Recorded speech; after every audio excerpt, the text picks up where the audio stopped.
Good morning बच्चों। आज हम ऑडिटिंग की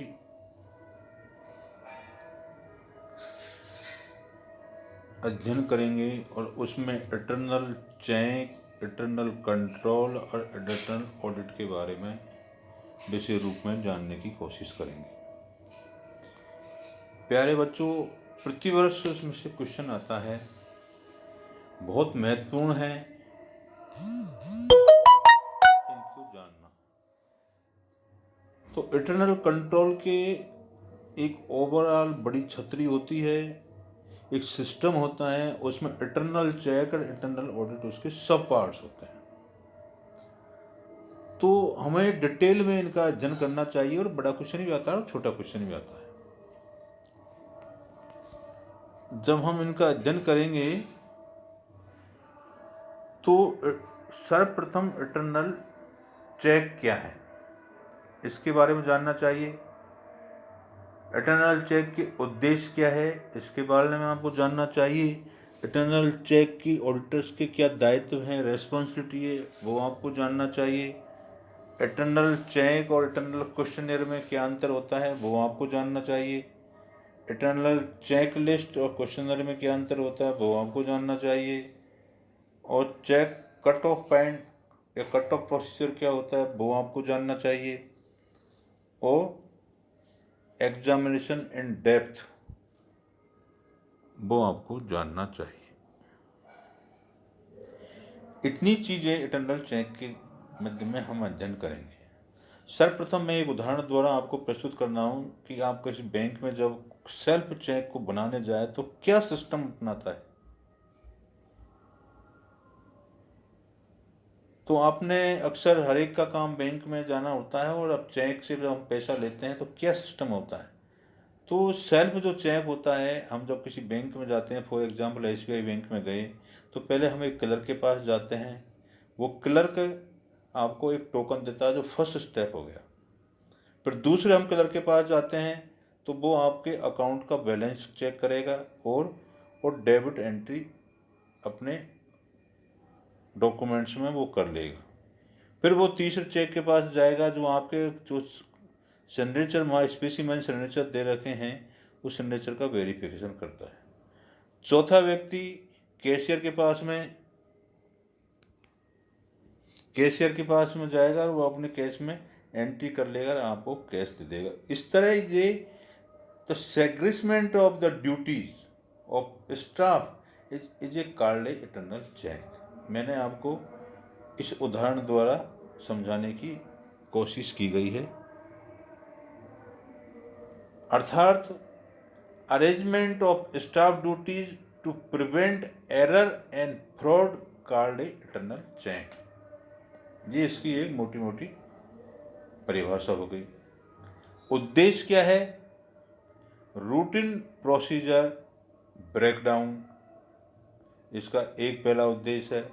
reduction of error and fraud number दूसरा उद्देश्य है। तीसरा है confirmation of facts on the basis of documents. तीसरा इसका उद्देश्य है। और लास्ट है फिक्सेशन ऑफ द रेस्पॉन्सिबिलिटीज। ये मोटे मोटे इस इंटरनल चेक के उद्देश्य हुए। अब थिंकर्स ने आपको क्या क्या परिभाषाएं दी गई हैं वो हम मोटे रूप से जानने की कोशिश करेंगे। मैंने आपको ब्रीफिंग में बता दिया। तो प्यारे बच्चों, आपने देखा होगा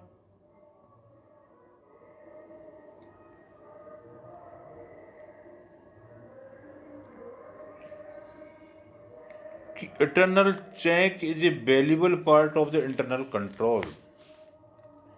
According to Spicer and Pegler, eternal check is arrangement of staff duty where none is allowed to carry through and record every aspect of a transaction, so that without collusion between any two or more person, fraud is prevented, and at the same time the possibility of the error and fraud are reduced to the minimum. ये इसकी एक परिभाषा हुई, समझ गए आप। तो auditors की duty in regard to the internal check system, number 1 होता है इसकी क्या उद्देश्य है, क्या इसके लक्ष्य है, to pin down to definite person responsibility for the particular act, default और omission by the segregation of the task. Number 2, to obtain confirmation of facts and entries, physical and financial, by the creation and presentation of necessary record.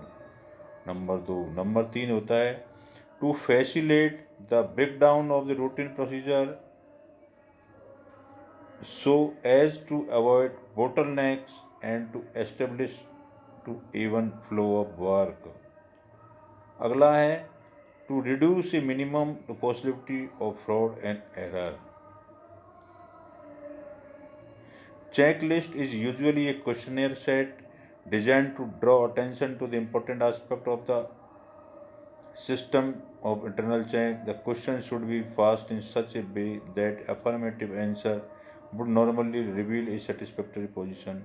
If the answer is negative, inquiry should be made to see if there is a satisfactory substitute for the procedure of referred to in the questionnaire.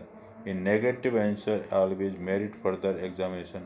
All the items of the questionnaire cannot be same importance, and unhealthy position might be revealed either by a single negative answer or by a number of such answer।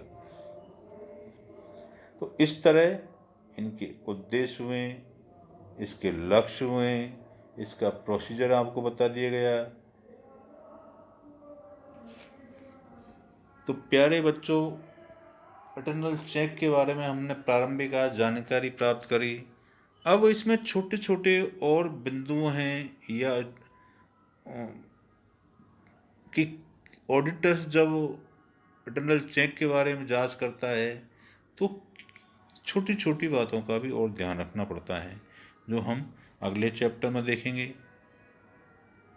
धन्यवाद। किसी तरह की कोई समस्या हो या कोई problem हो, आप मेरे से पूछें और मैं आपको बताने की पूरी कोशिश करूँगा।